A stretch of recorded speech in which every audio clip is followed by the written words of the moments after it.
Hello and welcome to a new video.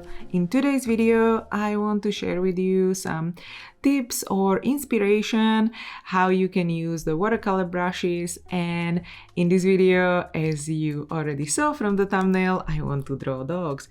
So I will start sketching with simple shapes, and I'm using also references. And using simple shapes helps you to create accurate proportions, or at least more accurate than just drawing right away and focusing on details. And of course, this comes with practice, so more you draw, the less you can focus on simple shapes and find the process for drawing that fits you the best. Now I reduce the opacity of the first sketch, and I will just redefine the shape that I originally sketched before I start drawing. And I will be sharing these sketches also in my art club together with the color palette and also the reference images if you are interested in that as well. And if you're wondering, I was sketching with the pencil brush number 2, and sometimes I like to sketch with number 1 or 8, so I try to alternate which sketching brushes I use. Now I reduce the opacity of the sketch, and now I will start adding color, and it's tilted because I want to add more dogs in the composition. Now I will take the brush number 18, which is more grainy wash, and I will start building the basic colors. And you can work with different opacity of this brush by layering the color, starting from the lighter and building more layers to become darker. So I will take a brown color and I will start filling in the areas based on the sketch. And I am not lifting the pencil because like that I can just build more layers. So now after I sketched one layer, I lifted the pencil and now I will draw another layer. And don't worry, we will blend it later on. So now the darkest spot will be here in the corner. So I every time lift the pencil and I create something like a rainbow here. Now I will do the same on the other side. And on this side, I have the shadow here on the left, closer to the head, and I'll just build up the shadow like this. And now I will draw the head. This part will be orange, so I'll just draw the top part of the face. And I can also cover the eyes because unlike traditional media, we can add the lighter areas also later on, so you don't have to leave the white spaces the same way as you would do with the traditional watercolors. But I think it's a nice way to do it as well if you want to play with the traditional feel of creating actual watercolors. Now this can still look kind of strange, but don't worry, we will fix everything. So now I will create another shape here of the darker color. And the same goes here and in the middle here. Then I will add another shape here and then the nose. And then I will add another layer for the nose the same way. And now I will fill the body as well. The legs will be more that beige orange color. So I am not filling those just yet. So I'm keeping that white for now. And now I will build more of these shapes based on the shadows.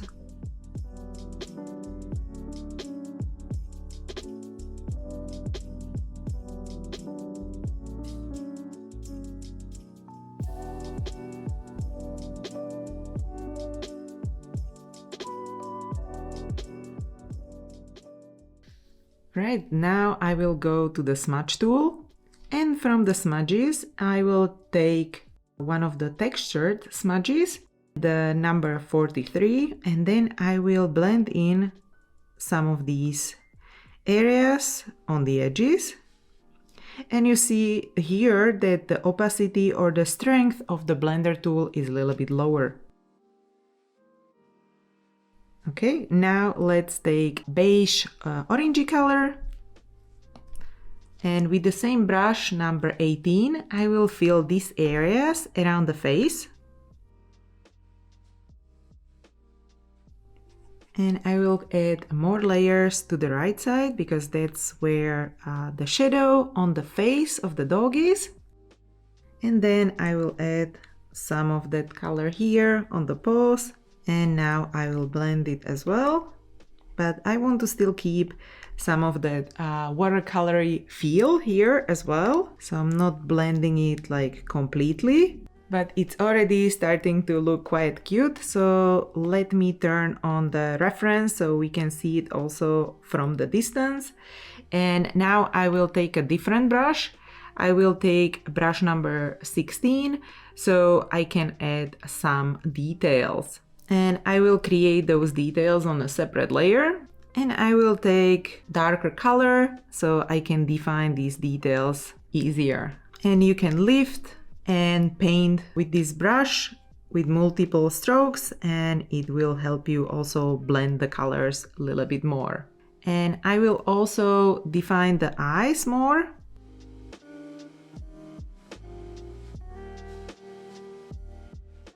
And I'm always keeping an eye here on the smaller visual to see if the shapes are okay.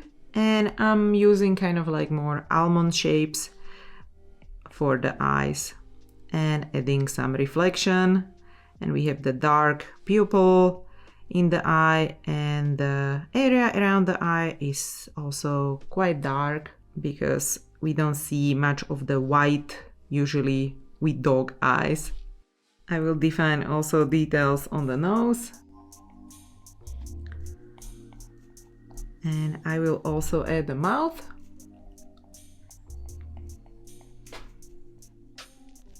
And now I will go back to the orange color, and I need to add the spots above the eyes, and I can just delete parts, and I can delete it with the brush number 30.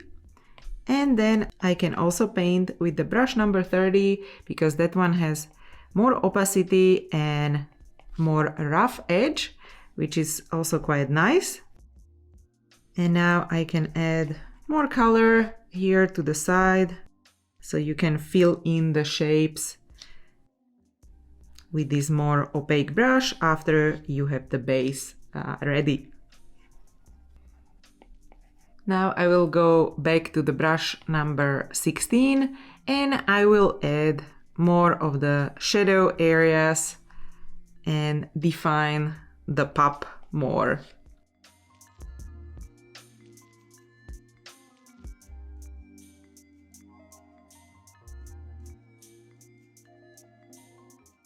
Now I will go to brush number 30 and I will take a lighter purple and I will add some nice light purple hues to the sketch. Because I think it's quite nice to add some more vibrant colors to these type of concepts because the dogs are super cute and I think you can always add some unexpected colors to your sketches. And now I will also add some dark brown to the more grayish colors that I had at the beginning. And I'm adding these colors only to the areas where I had the darkest values.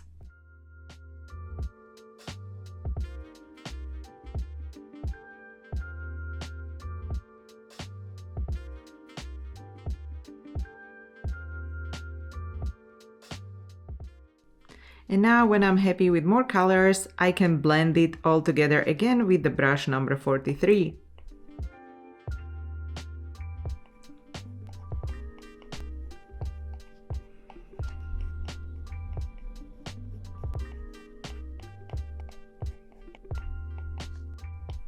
And I will take the brush number 16 again, and I will add some darker areas to emphasize the details and also the eyes.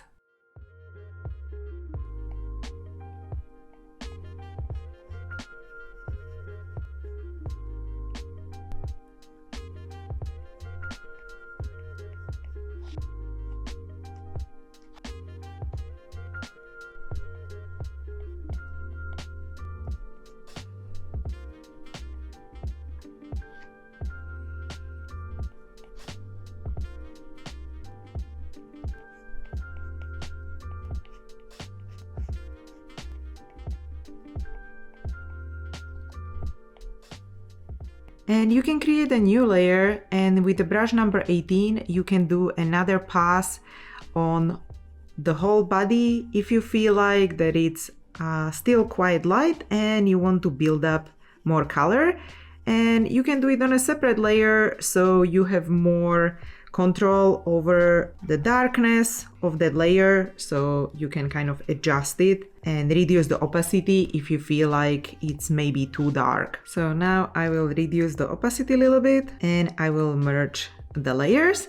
And on a separate layer I will take the watercolor splatter brushes, and I quite like the brush number 5, and I will take one of the colors on the canvas and I'll just add few splatters, so maybe smaller ones, and it depends on your pressure. So the splatters adjust, so you can tap or you can, like hold and then create more splatters. And that's why you can do them on a separate layer, so you can always adjust and go back if you want to have like more subtle look or more like stronger and bigger splatters. And I will do one more layer with details in the eyes. So I will go back to the watercolors and brush number 16, and I will take white color and I will create highlights in the eyes. And I will lighten some areas with the light purple color, so around the eyes. And I will take the brush number 11 and I will add few details, and approximately with a brush size like 8. And then I can add also the whiskers,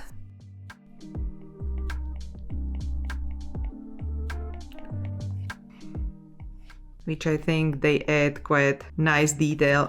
And you have them on a separate layer, so you can adjust the opacity if you want to.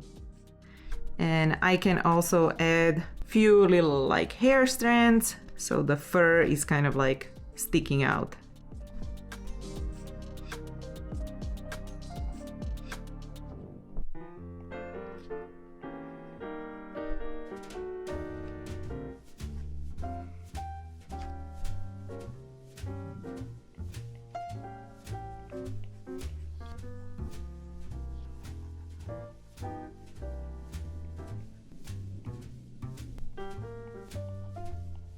Alright, I think this is pretty cute, and now I will add some flowers and some other dogs using the same technique.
Alright, and at the end I added some leaves, some flowers, and on a separate layer I added few splatters with the watercolor splatter brush as just a last detail for fun and to fill the composition. So I hope this was inspirational for you, and if you want to explore my watercolor brushes or other brushes, all the links will be in the description. And yeah, thank you so much for watching and see you in the next video. Bye!